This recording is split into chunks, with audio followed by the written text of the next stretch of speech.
जो अनसर्टेनिटी, अनिश्चितता है, वो अभी भी लिंगर ऑन करती हुई। ऐसे में रणनीति क्या बनाई जाए? Veeru, good morning. क्या करें निफ्टी बैंक में? गुड मॉर्निंग आशीष। देखिए, कल भी मेरी अप्रोच थी, भले ही निफ्टी निशान बंद हुआ हो, लेकिन मैं जब भी 23,271 मिलेगा सेल करूंगा, और वही हाईएस्ट क्लस्टर था। निफ्टी उसके ऊपर नहीं जा पाया। ड्यूरिंग द डे जो मेरी थीम थी सनराइज, वही हुई। आशीष, कल के स्टेट्स में ये है कि बाजार ने अगर शॉर्ट कवरिंग दी भी तो वेल डिफाइंड क्लस्टर्स में। Look at bank Nifty. पहला रेजिस्टेंस क्या था? 48,741। कमेंट्री में क्लियरली मेंशन था 741 निकलेगा तो swing towards 49,000 looks possible. Nifty bank गया वहां पे, कोलैप्स हो गया। कहने का मतलब यह है कि छोटे मोटे पुलबैक्स आएंगे, और वो कल भी आया, निफ्टी में भी आया, निफ्टी बैंक में भी आया, but towards a well defined trajectory. आज की अप्रोच क्या रखे? देखिए आशीष, अभी कन्विक्शन बाय ट्रेड के लिए इसने बोलने को नहीं है ना। आपका एफआई जो है वो बहुत स्ट्रॉन्ग सेल मोड में है। कल आप देखिए लगभग 7,900 करोड़ रुपए की सेलिंग। आई मीन, ऐसे माहौल में लॉन्ग ट्रेड्स को लोकेट करना, उस पर कैपिटलाइज करना, उसकी राय देना बहुत मुश्किल है। 8,132 करोड़ रुपए की डीआईएस का बैठा, बट अभी एफआईएस के ट्रेडिंग पैटर्न में कोई अंतर नहीं है। इंडेक्स शॉर्ट, कैश सेलिंग, और जो स्टॉक फ्यूचर्स में बाइंग होती है ना, उससे हमें प्रसन्न नहीं होना है। That's a hedge towards your short. ठीक है, तो अब करें क्या? कल भी उन्होंने करीब 458 करोड़ रुपए की सेलिंग करी, करीब 7,000 कॉन्ट्रैक्ट शॉर्ट और करीब 7,000 कॉन्ट्रैक्ट लॉन्ग भी गए। बट स्टिल उनके जो आउटस्टैंडिंग नेट शॉर्ट है वो करीब पहुंच चुके हैं 2,94,000 कॉन्ट्रैक्ट, एंड दैट्स ह्यूज। इसमें कोई राय नहीं, जब ये कवर होंगे तो शॉर्ट कवरिंग भी आएगी, but it depends upon threshold point, आप पार करते हैं या नहीं करते हैं।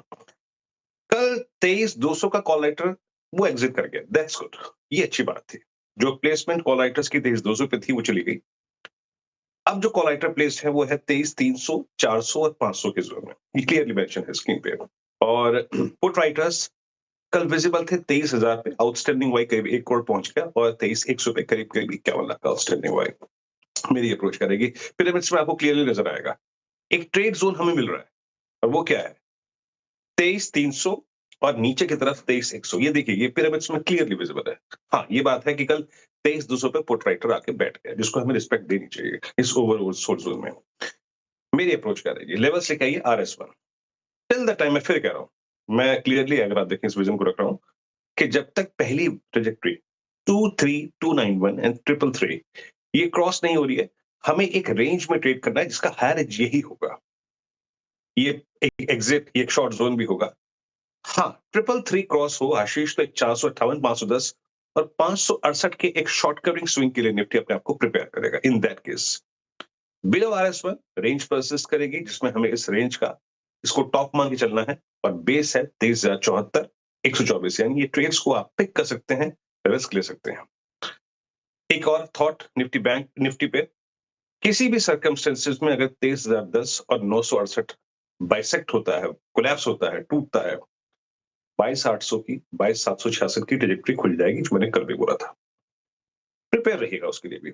बाकी आते हैं निफ्टी बैंक पे। बड़ा खूबसूरत सा स्विंग दिया इसने, स्ट्रॉन्ग खुला, शॉर्ट कवरिंग विजिबल थी, 49,741 क्रॉस करके करीब 49,000 तक का स्विंग दिया, लेकिन कोलैप्स हो गया। आज की अगर आप प्लेसमेंट को देखें तो यहाँ पर 49,000 पे, 48,500 पे भी कॉल राइटिंग है, और 48,000 पे पुट राइटिंग है, 48,500 पे पुट राइटिंग है। लेवल लेके आइएगा। निफ्टी बैंक अगर स्क्रीन पर आपको नजर आए, RS1 49,110, अगर इसको बाइसेक्ट करे तो निफ्टी प्रिपेयर करेगा बैंक अपने आप को 424, 578 और 791 के लिए, जहां पे आपके short term averages 10 day line है। नहीं क्रॉस हो रहा है तो again it will collapse towards base 1 and base 2। As of now bank Nifty का जो शुरुआती ट्रेड जोन है वो 49,910 से करीब करीब 48,312 लग रहा है। इसको प्ले करिए, बट ब्रेकआउट तभी आएगा जब 49,110 का जोन बाइसेक्ट होगा। आशीष, ये है निफ्टी बैंक की आज वेडनेसडे की स्ट्रैटेजी।